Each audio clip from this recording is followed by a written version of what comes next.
Have you ever felt like the more AI helps you, the dumber you get? It's a weird feeling, right? You've got this super intelligent assistant in your pocket, on your desktop, everywhere. It can write your emails, code your projects, even plan your vacation. Life should be easier, our brains should be freed up for bigger, more creative thoughts. But instead, you find yourself staring blankly at a simple problem, wondering why you can't figure it out without asking an AI. If this sounds familiar, you're not alone. You're experiencing what we can call the cognitive paradox of AI. So, what is this paradox exactly? It is the strange phenomenon where tools designed to augment our intelligence might actually be making us less capable of independent thought. Think about it. Before GPS, we used maps. We had to pay attention to landmarks, street names, and our general surroundings to build a mental map of a city. It was a cognitive workout. Now, we just blindly follow a blue dot on a screen. We arrive at our destination, but if you asked us to retrace our steps without the app, many of us would be completely lost. We've outsourced the skill of navigation, and in the process, the part of our brain responsible for spatial reasoning gets a little less exercise. This isn't a new thing. By the way, Socrates famously worried that the invention of writing would destroy our ability to remember things. He thought that by relying on written text, we'd stop using our memory, and it would atrophy, and to some extent, he was right. How many phone numbers do you have memorized today compared to 20 years ago? But writing also unlocked unimaginable progress for humanity. It allowed us to store and transmit knowledge across generations, leading to science, literature, and history as we know it. AI is like writing on steroids. It's not just storing information. It's actively processing it for us. When a writer uses an AI to overcome writer's block, are they finding a clever shortcut? Or are they skipping the crucial, often frustrating, process of creative struggle where real breakthroughs happen? When a student uses an AI to summarize a difficult textbook chapter, are they learning more efficiently? Or are they just learning how to get the answer without understanding the material? These are the tough questions at the heart of the paradox. Let's break down the two sides of this cognitive coin. On one side, we have cognitive offloading. This is the process of using an external tool to handle a mental task. Our brains do this naturally to save energy. You don't consciously think about every single step of tying your shoes. You've offloaded that to muscle memory. AI is like the ultimate cognitive offloading tool. It can handle tedious research, complex calculations, and repetitive tasks, freeing up our mental bandwidth.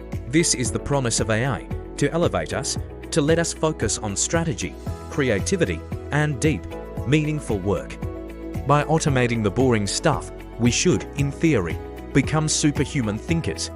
But there's a flip side, and it's called skill degradation.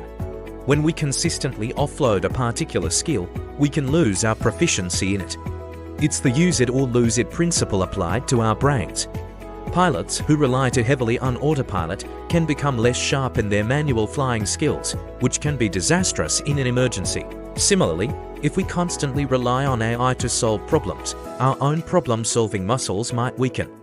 We might become less resilient in the face of challenges that an AI can't solve, less able to think critically and creatively on our own. The real danger isn't just about losing specific skills like mental arithmetic or spelling. It's about a potential shift in our entire approach to thinking. We might become a generation of prompt engineers, masters of asking questions, but not necessarily masters of finding the answers ourselves. We risk becoming passive consumers of AI-generated solutions rather than active participants in the process of discovery and creation. The struggle, the dead ends, the aha moments, these are all fundamental parts of learning and innovation. If we short-circuit that process, what do we lose in the long run? Now, this isn't a doom and gloom prophecy. It's not about throwing our phones in the river and going back to the abacus. The paradox isn't a dead end, it's a crossroads. The future of our relationship with AI depends entirely on how we choose to use it. The key here is intentionality. We need to move from being passive users to becoming active, mindful collaborators with AI. So how do we do that? First, we need to treat AI as a partner, not a replacement. Instead of asking it for the final answer, use it as a brainstorming partner. Ask it for different perspectives, to play devil's advocate, or to generate a list of ideas that you can then build upon. Use it to check your work, not to do your work. For example, try writing a report yourself first, then ask an AI to critique it and suggest improvements. This way, you're still doing the heavy lifting, but you're using the AI to refine and enhance your own output. Second, we must actively protect and cultivate our core cognitive skills. This means deliberately practicing things without AI assistance.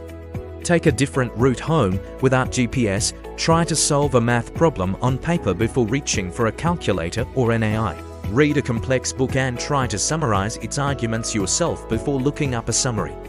It's like going to the gym for your brain. You don't stop walking just because you have a car. In the same way, you shouldn't stop thinking just because you have an AI. We have to carve out time for this mental exercise. Third, and this is crucial for the next generation, we need to completely rethink education. Memorizing facts is already obsolete. The focus of education should shift to teaching students how to think critically, how to ask good questions, and how to ethically and effectively use tools like AI. We need to teach them to be the conductor of the orchestra, not just another instrument. They need to learn how to evaluate AI-generated content, spot biases, and understand when the AI is confidently wrong, a phenomenon known as hallucination. Media literacy and digital citizenship are no longer optional subjects. They are fundamental survival skills in the 21st century. Imagine a history class where students use AI to simulate conversations with historical figures, then critically analyze the biases in the AI's portrayal. Or a science class where students design an experiment and use AI to process the data, forcing them to interpret the results and draw their own conclusions. This is how we can harness AI's power without succumbing to the cognitive paradox. It's about using the technology to enable deeper, more engaged learning, not to bypass it. The cognitive paradox of AI is not a technical problem, it's a human one. AI isn't inherently good or bad for our brains. It's a tool, and its impact is determined by the user. We are at a pivotal moment in history, similar to the invention of the printing press or the internet.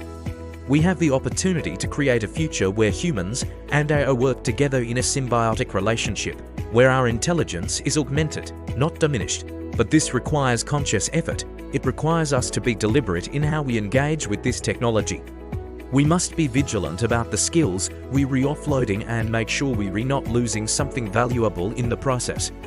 We have to choose to be the master, not the servant. The goal is not to become faster at getting answers from a machine. The goal is to become better thinkers, better creators, and better problem solvers. AI can help us get there, but it can't and shouldn't do the thinking for us.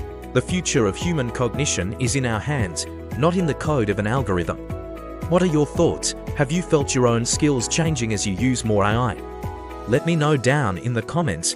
I'm really curious to hear your experiences. Thanks for watching, and if you found this interesting, consider subscribing for more deep dives into how technology is shaping our world. See you next time.